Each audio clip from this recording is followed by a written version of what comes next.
Okay, so good evening. I'm Tim Gibbs with Delaware Health Force. Welcome to the second in our late fall series of Delaware Mini Medical School that we're delighted to be doing with BB Healthcare. And let me go through the slides here. So here's the web address for DelawareMiniMed.org. And you would find that last week's session and the PowerPoint presentation as a PDF have been posted.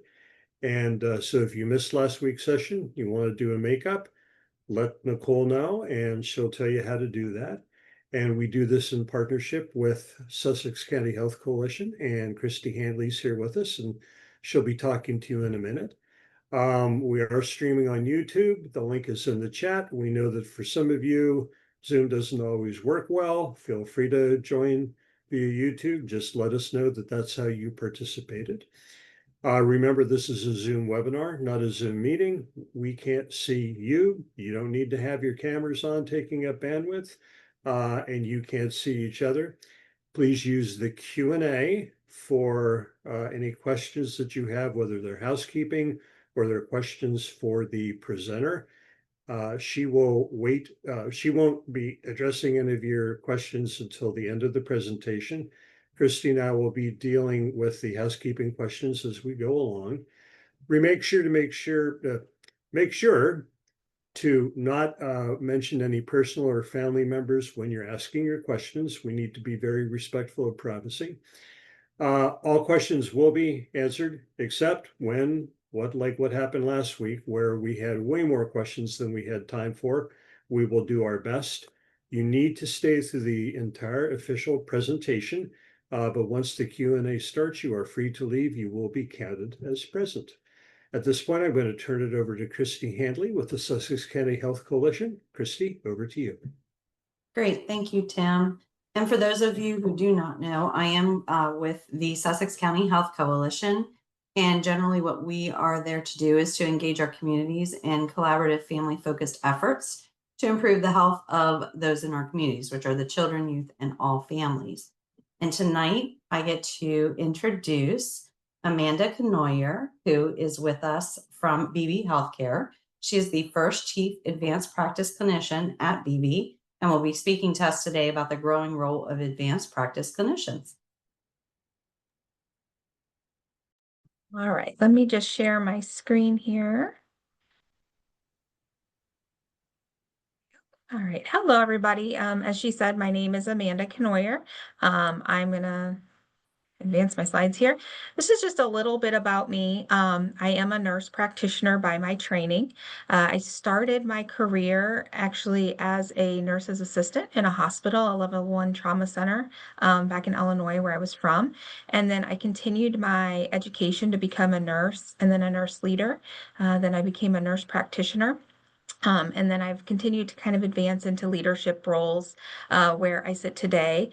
So I've served as a director of advanced practice and then a chief in my current role. So I've, done a lot in my time, and it all has all really kind of allowed me to get to where I am today. Today, my plan is to talk to you guys a little bit about what an advanced practice clinician is and how they really provide additional care and resources into our healthcare system. And then hopefully, you guys will have a desire to learn more about this as you guys continue your education, just like I did. So, an advanced practice clinician, they have a couple different terms. Some people call us advanced practice providers, some call us advanced practice clinicians. And really, what we are highly trained providers that can provide care to the patients within our community. So there are 4 primary roles that you can see in here. The first one is a nurse practitioner, which is what I did. As I said, these start as nurses. So you go to nursing school and then you continue your degree as either a master's or doctoral level training. And you can work in a lot of different settings: primary care, specialty care, hospital-based. Some people work in the geriatric community or the pediatrics, neonatal. There's really a lot that you can do in that role. Most people in this particular subset are actually going back to do that doctoral level training, which is what I did. It really provides you some additional clinical education, but it also provides you with some of the things that are necessary to be in a leadership role as you continue your career. The next one would be physician assistants, also known as PAs. Some of you may recognize that. These are individuals who may have gone to a particular undergrad program like biology or something that is science related and have decided to go on to be a provider. And so they go into physician assistant programs. Both of these have very similar roles in treating, diagnosing, prescribing medications, even doing certain procedures for patients within their communities. The next two are also advanced practice registered nurses, so similar to an NP, which would be a CRNA. These are actually the wonderful people who put you under anesthesia when you have a procedure. They work in the OR and they're there to maintain your sedation so that you don't feel anything that's happening while you're in the OR.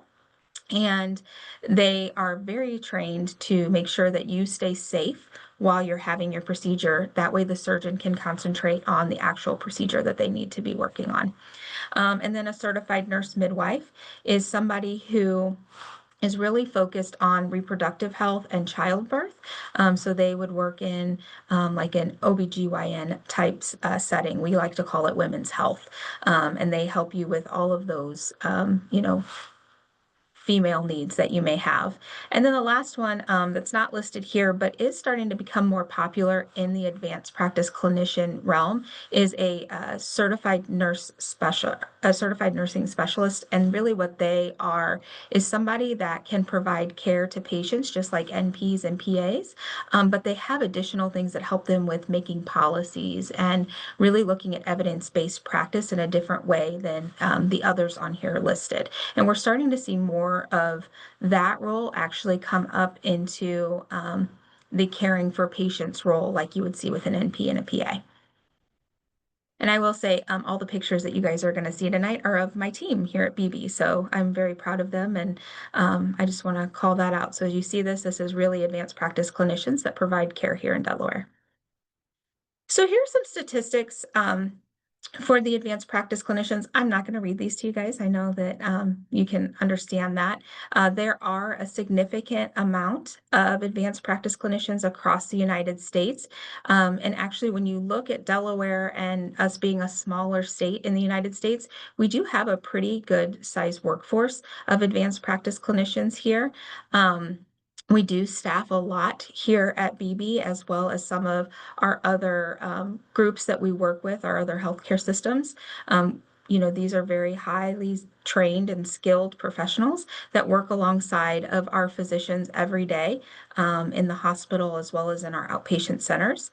On the next couple slides, I'm going to go through some of the things that we will see our advanced practitioners doing, and that's what typically is more exciting to everybody, more so than the statistics. So the training requirement here for an advanced practitioner is a little bit longer. So typically the advanced practitioner has gone into a bachelor's of some sort. So you've finished your high school, you go into college, you finish your bachelor's degree, which is usually about 4 years. Some take a little longer. There's nothing wrong with that. You have your 5- and 6-year bachelor's students because it just takes a little longer for some of us to get through school. And then after you're done with that, typically you will then apply to go into your master's or your doctoral program. So your master's program can take anywhere from 2 to 3 years, depending on if you go part-time or full-time. And then your doctoral program can typically take anywhere from 18 months to 3 years. Again, if you decide to do part-time or full-time. So when I say that these individuals, have the appropriate training and knowledge, they really have gone to a lot of school to be experts in their field and what they want to do. Depending on the specialty that the advanced practitioner will seek out after they graduate, will depend on if there are any additional trainings that they need to participate in.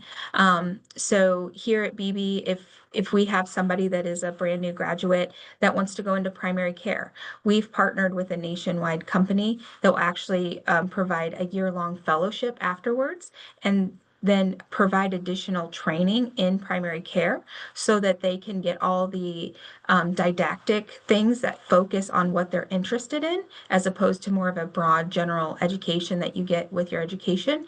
And so then they can even be more qualified and have more skills than they would just right out of school. You know, we do the same thing for cardiology or GI. It's really kind of like a little fellowship to allow them to get that additional knowledge base to provide the best care to their patients. And then during onboarding for any APC, what companies will do is they'll actually provide them with really in-depth knowledge based on their specialty to help them be successful. So if you have somebody that's interested in working in both the inpatient in the hospital as well as in the outpatient setting, we would tailor their onboarding to make sure that they have the hands-on skills as well as the knowledge to be successful and provide very safe and efficient care to the patients that they would see. So the responsibilities of an APC, these are kind of the general responsibilities, and we're going to go through.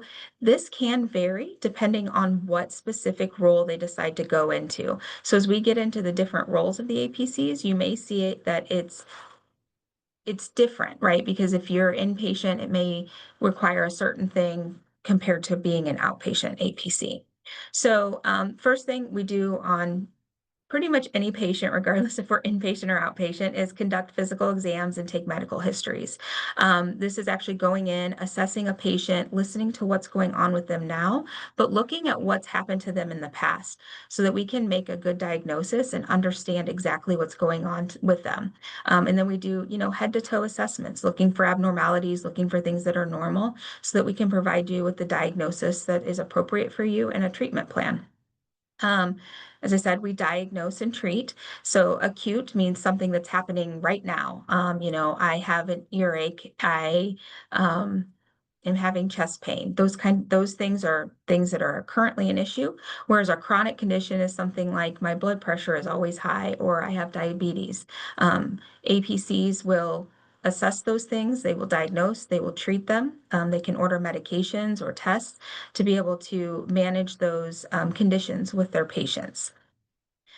I kind of went through the next couple, but here. And then we provide a lot of patient education and counseling. A big thing that you'll see with APCs is we try to really look at patients holistically. And so, we do a lot of sitting down, explaining a procedure, making sure that, you understand what's going on or you understand a diagnosis or a treatment. It's something that's very, very important and something that we spend a lot of time overall doing. Sometimes if you have an APC that works in something like a surgical specialty, a lot of times your APCs will be the ones that sit in the room with you and kind of go through some of that and help you understand and answer questions, whether alongside the physician or independently. We provide care to the acutely ill in the hospital. So a lot of times when people are admitted to the hospital, the advanced practice clinician is the one that's rounding on them, prescribing their meds, looking at their labs or their imaging, seeing if there's things that they need to treat. And then, they'll work alongside those physicians to get the appropriate treatments for those patients. And then this is the one that most people are interested in, especially in our high school age. I find they like this one. They can first assist in surgery. So if you have somebody in general surgery or cardiothoracic surgery, those advanced practice clinicians will actually scrub in and help the surgeons during the surgery. They,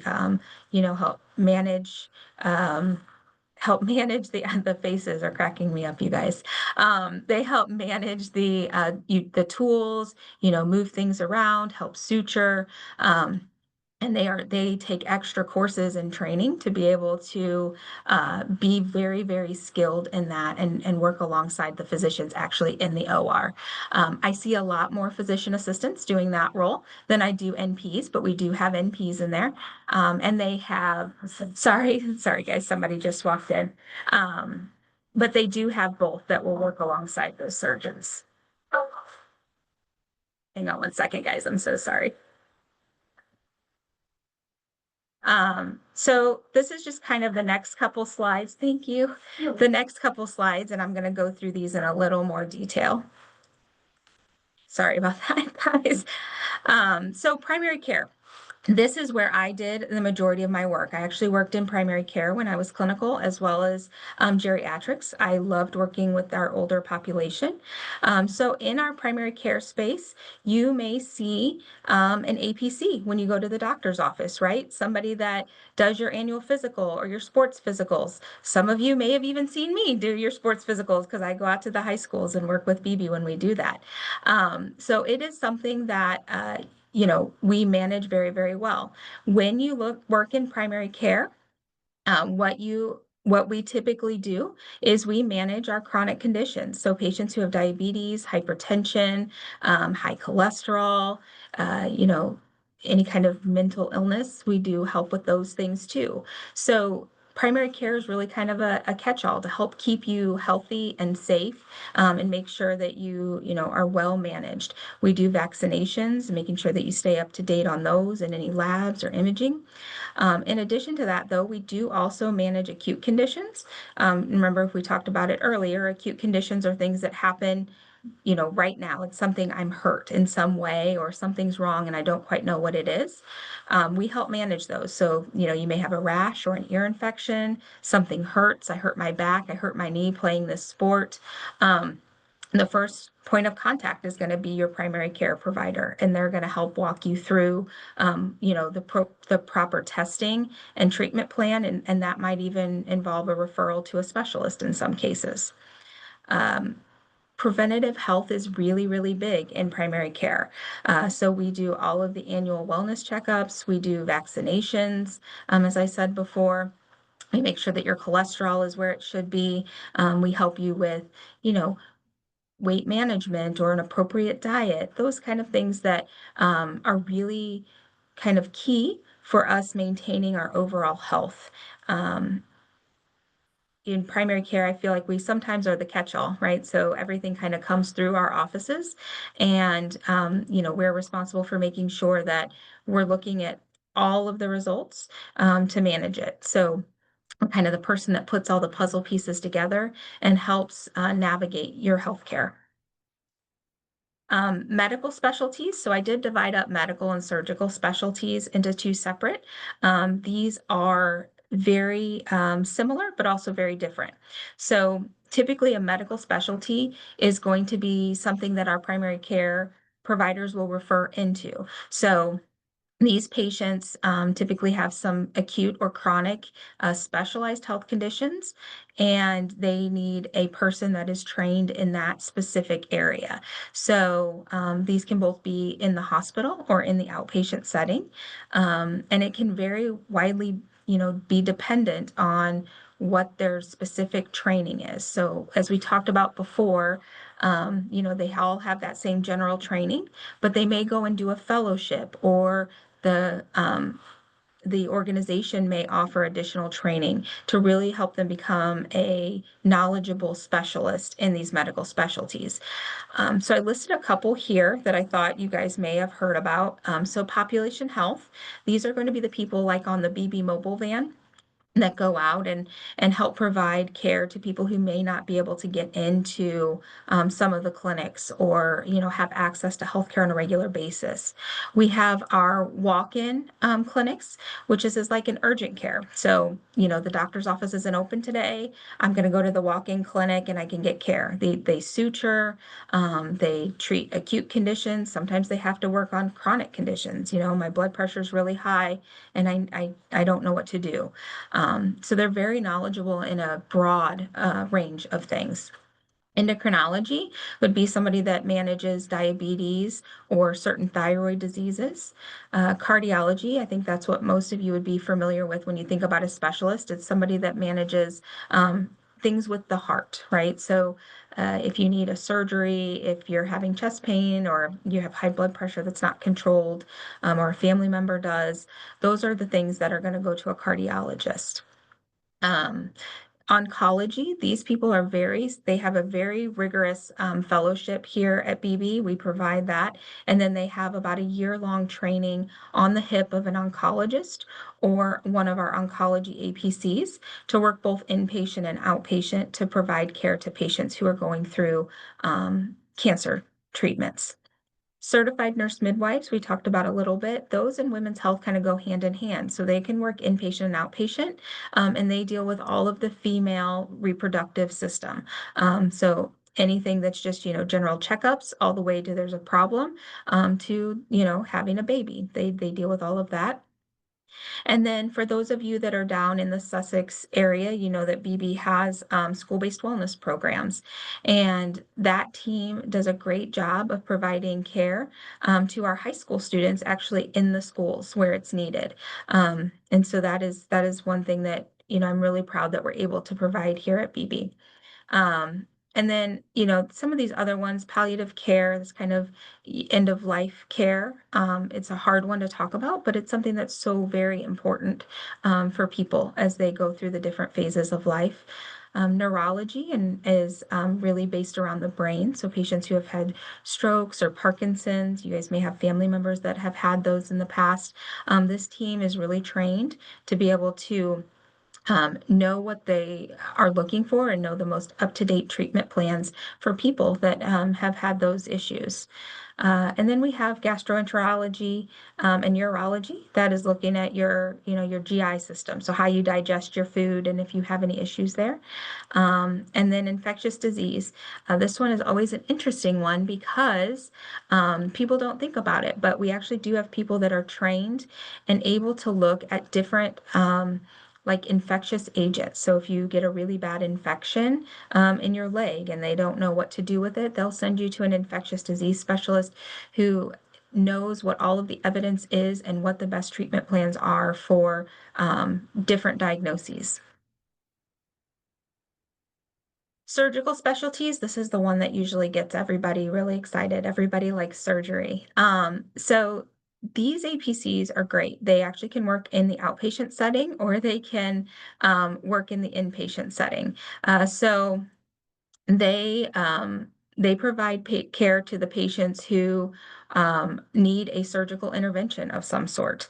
So they will typically work in the outpatient setting. They will look at those patients, evaluate what their needs are, if they do need surgery, order the testing that needs to be done, make sure that they're all teed up for the surgeon to be able to operate on that patient. Many of them will actually scrub into the OR with the patient. So on this bottom left picture, you'll see one of our PAs here who's actually scrubbed in. That should be a heart surgery, knowing what he does. And he's actually helping in a robotics surgery. And so he, we can talk about the robotics too. So he will scrub in and actually help the physician at the bedside in the OR to be able to evaluate and make sure that everything that's happening with the patient is stable. And then they can help maneuver some of the instrumentation that's used during that procedure. And then they will follow those patients in the post-operative, which means after surgery phase. So they can follow them when they're in the hospital, and then they can also see them when they go for their follow-up care in the outpatient setting. The robot, which you actually see in the upper left-hand corner, as well as the right picture over there, that is actually a robot. So this is a technology that's been around for a little while, but it's a very advanced technology that allows for pretty meticulous surgeries to happen. So instead of having to open somebody up and do a surgery, they actually use this robot to go in and surgically operate to take care of whatever it is. If it's a gallbladder, appendix, you name it, they use this robot. So the surgeons are trained to use the robot, and the APC's role is actually to be at the bedside to make sure that everything is working exactly how it should with the robot during the surgery, while the surgeon is actually operating. So it's a very robust training program to be able to do that. And the APCs go through a lot of training to be able to be a first assist in those type of cases. We currently have, I think, about 8 that are trained to do this at BB, and they're very, very skilled at what they do. About once a year, if you guys are ever interested, BB does typically offer a hands-on experience, which is where some of these pictures were taken, not the OR picture, to be able to actually see the robot and maneuver it, and people in the public can come out and do that. So be on the lookout for that if that's something that you're interested in. This last year, my daughter actually got to do it, and she really enjoyed being able to play with the robot and see what the surgeons do. Acute care. So this is just really a term for people that work in the hospital. These specialties really vary based on what the need is. Um, and we provide a lot of APC support in our hospitals alongside the doctors. They can't be in everywhere at once, and there can be a lot of patients in the hospital. So we have APCs that round, that go into surgery, and that provide even in critical care needs for our patients in the healthcare organization, actually within the 4 walls of the hospital. So I'm not going to go through all the specialties because we just talked about quite a few of them before. But critical care, I do want to talk about. That one is a really exciting one. So these individuals have to have specific training to be able to work in our ICU. And these APCs are going to be very, very trained. So when they go through that training that we talked about, after they get their bachelor's, they go into a training. They pick a course that allows them specific training for the needs of a patient that is critically ill in the ICU. So these people, during their training and their education, they get additional training more for in the hospital, which will train them on critical labs, vents, like people that have a breathing tube in, and how to manage that machine called a ventilator. It helps them breathe. They can put lines in, so central lines and art lines and all sorts of fun things like that. And they do a lot of procedures to help manage the care for these critically ill patients. You can't go into just any program to go into that specialty. You have to go into one that is very specific to wanting to manage those acutely ill patients. The next team that I just kind of wanted to call out on this one is our hospitalist team. So within healthcare organizations, we have a team of APCs and physicians, and what their role is to actually be kind of like that primary care provider that we talked about before, but on the hospital side. So they help manage the chronic conditions for patients and some acute conditions when they're in the hospital, and then when they get discharged, the patient then goes back to their primary care provider. But this group is actually trained to manage those chronic issues, like they manage diabetes and the blood pressure and those kind of things when a patient is here. And then that allows our specialists, like our neurologists or our surgeons, to concentrate on their role within the healthcare system. And so a lot of times our APCs are the ones that help round, discharge. They take pages when there's something that needs to happen with a patient, and they really are an integral part of that team. The other specialty care we talked a lot about when we talked about the medical specialties. And that really is just kind of the flip side, where these people work more inpatient or work between both. And then the one that I didn't talk about was anesthesia. That was going to be those CRNAs that we talked about earlier in the conversation, where they actually are the people in the OR helping with the sedation and making sure that patients are comfortable while they're getting their surgeries.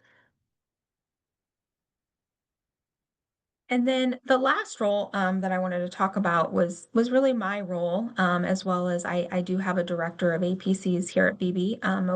Most healthcare organizations do have some sort of APC leadership role, and really, a lot of people don't understand what that role is. But my role, as well as my other leader role, is here to support our APCs, to make sure that they feel heard, and that they're included in things, and that they're stakeholders at the table to help make decisions that are going to impact our patients or impact the care that we're providing. But a big part of what I do is also to look at ensuring that we have the training and the education to provide safe and high quality care for our patients.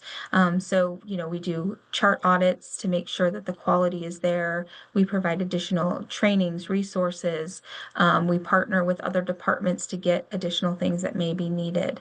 Um, I worked very hard with our director to develop the onboarding that is here, that I told you guys about earlier. And then we want to make sure that we are helping with the compliance so that our APC team is staying compliant with our policies, procedures, and following evidence-based practice. And also the Delaware state law, right? Because we want to make sure that we're always doing things that are legal and providing that best care for the patients. We also get to work on the scope of practice. So one of the fun things that we get to do is looking at what kind of care our APCs are providing and seeing, what additional things they can do that maintain within the scope. And in that same vein, we also get to work with local government agencies or other agencies to be able to lobby for the work that we're doing so that we're constantly able to advance and provide additional care for the patients within our communities. And then the last is really looking at quality improvement and patient safety. Every healthcare organization has different clinical people that work. We have nurses, we have physicians, we have APCs, we have nurse assistants, we have MAs here. And it's really the responsibility of everybody to make sure that we are continuously improving the quality of care that is being provided and that we keep our patient safety at the center of everything that we do. So with that, we do have APCs that are currently leading some initiatives that are aimed at improving the quality of care and patient safety, particularly in our outpatient and our inpatient areas, but a lot in our outpatient. So we have some, we're calling them subcommittees, where they really are looking at like prescribing patterns of antibiotics. So making sure that we're giving people the right antibiotics at the right time. We look at diabetes and making sure that we have pathways to be able to treat those appropriately. And then we look at professional development, which is, what kind of resources or education or tools do we need to provide with the team, whether it's an APC or a physician, to always be improving and looking at evidence-based when it changes, because, evidence changes as we start to do more research and find things. And so we want to make sure that we're always staying on top of that and doing what's best for our patients. We are always implementing quality metrics and performance improvement strategies, looking at, what we're doing and how can we do it better. And that's not just APCs. Nurses do that, physicians do that. That's something in healthcare that's great. For those of you that are interested in healthcare, it's ever changing and ever evolving, and we are continuously trying to make sure that evidence-based practice is implemented anywhere in the United States that you would go. And then using data-driven decision-making to measure outcomes. So this one is interesting. It's something that I actually got 2 of my degrees in, is using data. And it's called informatics. And so for people who really like to look at math, not just science, informatics is a great thing to look at, because you can be a nurse practitioner or a PA, and you can get an additional training to do informatics, which really helps you analyze data and help make patient decisions or decisions for the organization that are all data driven, to make sure that we're consistently improving and, keeping up with the trends. So these are my references. And Tim, I think we had one poll that we were going to do here. Yep, one moment, please. Sorry, I talked a little faster than I meant to, guys. I apologize. So there's a little poll pop up. If you feel comfortable, feel free to answer. But based on what you learned today, would you be interested in pursuing one of the 4 advanced practice clinical degrees that you be presented with today?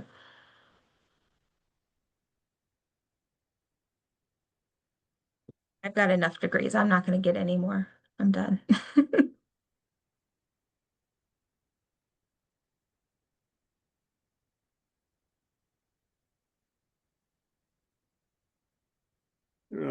righty. Tim, I love the faces. I like the emojis that pop up. They're fun.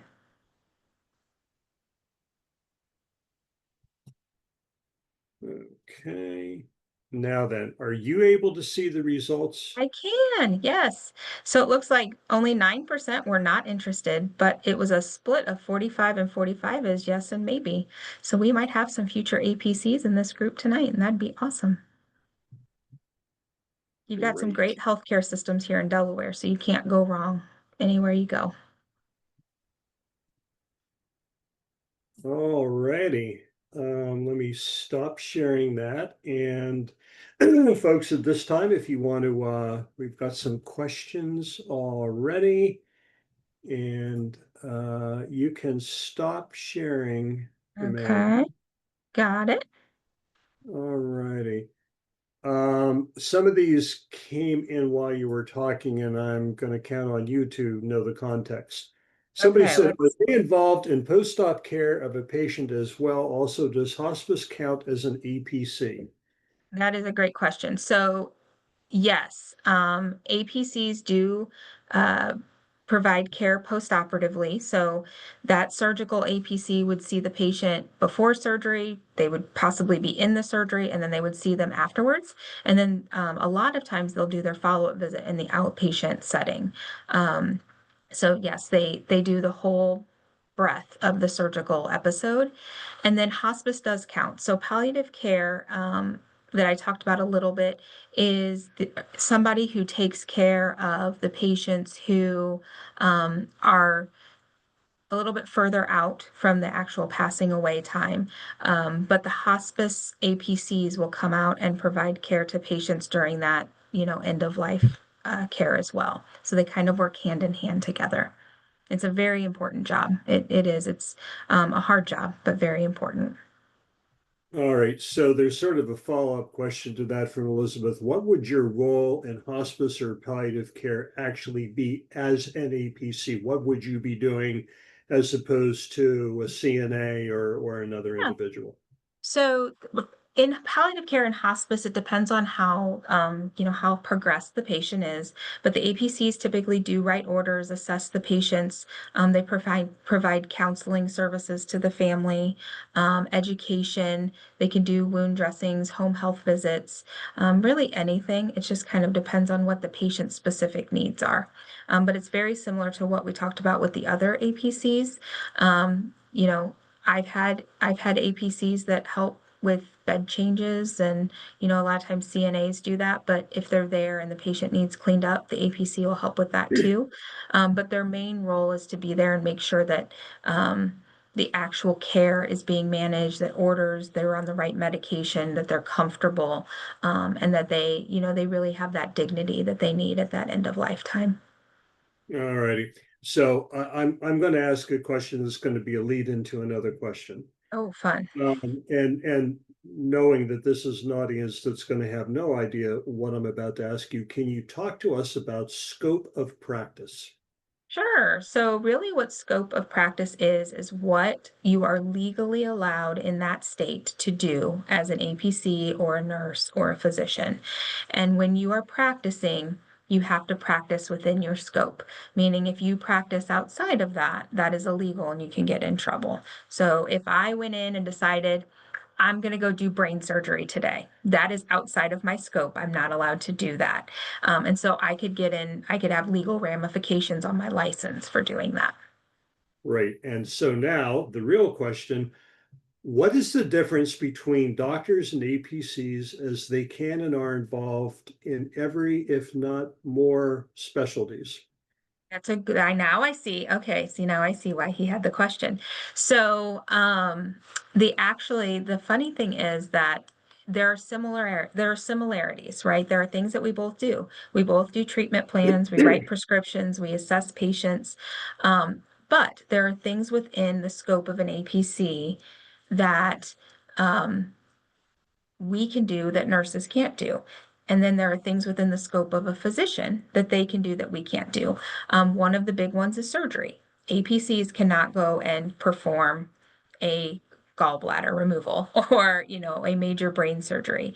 That is what those physicians take a significant amount of education to be able to be trained to do that. And so when you're choosing what career you want to do in healthcare, you really have to look at how much you want to do, right? Is it that the scope of the work that I'm doing is that with of a nurse, or is it an APC, or am I really interested in that of a physician and I want to do surgery and I want to have significant independence, and it really, you're going to have to look at that and look at what state you want to live in to know where you want to fall.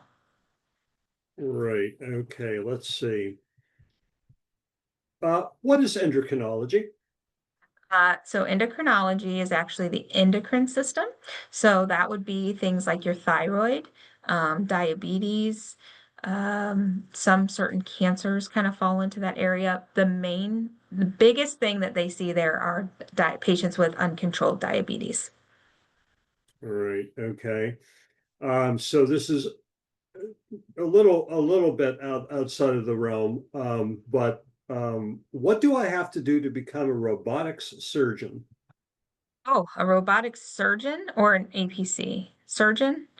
Surgeon. Okay, so you would need to go to get your bachelor's, and then you'd have to go to medical school. And then you would go into your residency in surgery. And then typically you would do a fellowship and additional training in the robotics. That's a long haul. It is a long haul. Um, right. So, what inspired you to become an APC? So actually, funny enough, I knew I wanted to be a nurse since I was little. My mom and dad will tell you that I never played doctor. I always played nurse. Didn't, that's what I always wanted to do, even as a small child. And so I went into becoming a nurse, and I was one of those people. It took me longer than the 4 years to get my bachelor's degree, but I worked as a student nurse in a level 1 trauma center during that time. And as I started going through everything, I realized I wanted to make a bigger impact because where I worked was actually in the brain surgery and the trauma area. And I started seeing patients who had uncontrolled diabetes, uncontrolled blood pressure, and they were the ones that were coming in with these devastating illnesses. And I realized I want to do something more. I want to get to them before they get to this phase, before they're so sick in the hospital that, you know, we're doing our best to keep them alive. And so I decided to go back and be a nurse practitioner. I knew I wanted to be in primary care. I told you a lot of people really like the surgical specialties, but my heart was really in being able to provide that care for patients before they got to the point where they were so sick that they, could possibly not make it. And then as I started doing that work and working in primary care and geriatrics, I realized, wow, I could make an even bigger impact if I went into leadership because I could help more people than just me by encouraging and educating other nurse practitioners and PAs to provide evidence-based practice and control this for patients. Alrighty. Is the knowledge of nutrition helpful in being an APC? Think anything in healthcare, the knowledge of nutrition is helpful. A lot of things that we see in healthcare are based around diet. Obesity is such a growing epidemic in the United States, and teaching people how to eat healthier and live a healthier lifestyle and what foods are good and bad for them is really important. And when you look at the common illnesses that come from nutrition, like things associated with your heart. So, coronary artery disease, which is, you have plaque buildup and things like that. Hypertension, which is high blood pressure, diabetes. Those are all unless there's some genetic component, those are typically directly related to the nutrition that somebody has. Right. So, as opposed to BMI, what clinically is obesity? Since we know BMI can be a Yeah, little it's a bit of a touchy red herring. subject, right? Yeah. Um, And so, that's interesting because we typically do use a BMI. We don't go based on weight because if you have somebody that is 6'3" and weighs 250 pounds, that's a lot different than somebody who is 5'2" and weighs 250 pounds. So BMI is really the trigger that we look at, but you have to take into account their body type and their height. And I think a lot of the times what I end up focusing on is their diet. So, you may have a patient that comes in and they're pretty good with their weight. They may be slightly in that overweight category, but they have diabetes. And so when you sit there and you start asking them questions, you find out that they eat a bowl of ice cream every night and they go to McDonald's and, they do all these things and they don't exercise and they're very sedentary. And you go, okay, well, it's not necessarily your weight that's the problem. Let's talk about your diet and let's work on that. So as an APC, our role is really to look at that patient as a whole, right? Not just one little piece. So we don't just look at the weight or we don't just look at the height. We have to look at all of it so that we can help make an appropriate treatment plan for that patient. Alrighty. Angela asks, and I think you may have covered this, but just a brief review. What is the level of education you need to become an APC? And that's going to be dependent on what kind of an APC It is. you're talking about. Yep. So you have to have a bachelor's degree. So that's the 4 years. And then you go to get a master's. That's usually 2 to 3 years, sometimes 4, depending on how long it takes you to finish your classes. And then a lot of people now are going back to get that doctorate, which is another about 2 years. And then Alrighty. whatever fellowships or trainings you do for your specialty. Okay. So here's a completely different question. Love You it. were talking about you wouldn't be able to perform a surgery. You couldn't just Yes. not legally. But the question is, Also what wouldn't would want me your to. role be in a mass casualty event or at an accident scene primary to an ambulance arriving, especially if you had guidance from a physician remotely that said, okay, I want you to do this that might normally be out of your normal realm. Ah, yes. So like you would see on TV, is what I hear Exactly. a lot of. Yeah, yeah. I would not do that. I'm not going to go trach somebody and put a straw in their neck to help them breathe. What my role would be until somebody arrived would just be to stabilize them. So if they were bleeding from an artery, I would apply pressure. I would try to get a belt and, try to stop the bleeding. I can provide CPR. I would do those things. I would not feel comfortable, although I'd be covered under the Good Samaritan Act. I don't even think the patient would probably want me to be sticking straws or anything in their body because I'm not trained to do that, right? So, my job would be to stabilize them as much as possible until help came. If you look at a mass casualty, I did get to sit in on the Delaware mass casualty event that they had earlier this year, and that was a eye-opening experience to be able to see how great our first responders are in the scene, the police, the firefighters, as well as the paramedics. And they are the ones that you want managing that mass casualty. I will help you stabilize and I will be there at the hospital making sure that you have what you need. But that group of people does an amazing job, and I got to witness it firsthand with that drill earlier this year. Yeah, well, and I think the reality message for everybody is that what you see on television or in the movies or on YouTube is not necessarily reflective of real life, but it makes for entertainment It nonetheless. does. What is your favorite and least favorite part of working as an APC? Um, That's a tough one. So I love mentoring. I love having students. I do a lot of work with our DNP students on their projects because I love mentoring people, particularly my team and students. But I also really like having the patient interaction. So when I have a good patient story, and they come back because I caught a cancer early and they're going to have a great outcome, or they finally lost that 5 pounds that they've been just trying to lose, you know, or their diabetes is finally under control and they've been trying for years and it's finally there. Those things are what I find most rewarding in my career. Um, there's not a lot in my least favorite. I will say, um, I don't like giving bad news to patients. That is the hardest thing, especially in primary care where you've developed a really strong relationship with people and you have to tell them some bad news. I think that's probably the hardest thing in my role. Alrighty.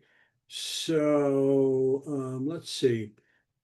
Oh, Dia, you asked a spicy question. Do doctors work collaboratively with you, or do they ever have like an ego or superiority issues? Not to be rude. Okay, love the question. I would say overall in my career, I have had wonderful physicians that have worked very collaborative with me. They have worked very collaboratively with my team. But with that being said, you always have those that don't. And I don't think it has anything to do with being a physician, you know, or a type of physician. I think some people just aren't as collaborative as others. Yeah, But overall, I would say it's been a wonderful journey for me. yeah. That's a great answer. If I wanted to shadow an APC like you, do you all allow us to do that? And if so, who should I get in contact with? That is a great question. Yes, we do allow students. There's an age range, and I can't remember what that is off the top of my head. But BB has volunteer services, and they help set up all of our shadowing and all of those things. And so you could contact our HR department, and they would be able to help you set that up. Alrighty. Oh, here's a good one. Is a PCP, a primary care provider, an APC? Mhm. Uh-huh. Yes, actually, we are. Depends. It depends, but yes, we can be your primary care provider. Um, And in the state of Delaware, actually, nurse practitioners can practice independently, meaning they don't have to work under the direct supervision of a physician in certain situations. Again, we are not going to go perform surgery, but we can have our own primary care office where we provide care to patients. Right. Again, you kind of have to take this question in the context of the four types of APCs you talked about, but is an APC more hands-on or not? So not you in your particular career right now, but just more in general, more hands-on or not? I'd feel like it depends on the role. But I would say that, you know, unless you go into more of like a research or a leadership role or an informatics role, if you are physically providing care to patients, you're going to be very hands-on.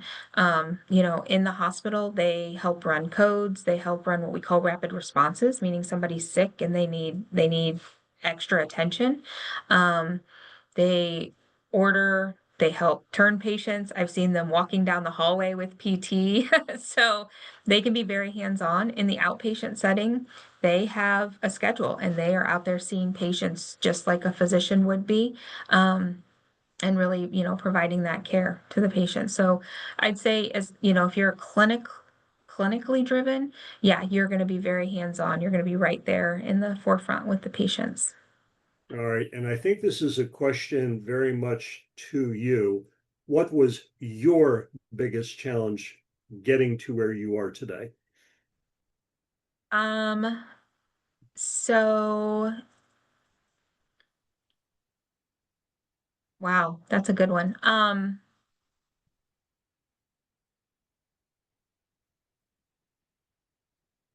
You know, when I first started as a APC, it was many, many years ago. I'm not going to age myself. I'm just going to say many, many years ago. Um, they were not a, we were not a well-known entity within the healthcare system. And so in my role as an NP, I really had to work and kind of, I don't want to say fight, but you kind of had to do a lot of education about what we can do and how we can be beneficial to the healthcare landscape. And we really had to work to get the respect that we have today. So, one of the things that I always tell my team anytime I meet with them as a new, like when I was new in my role or they're new in their role, I always tell them I only have a couple expectations. One of them is that they put the patient at the center of everything that they do.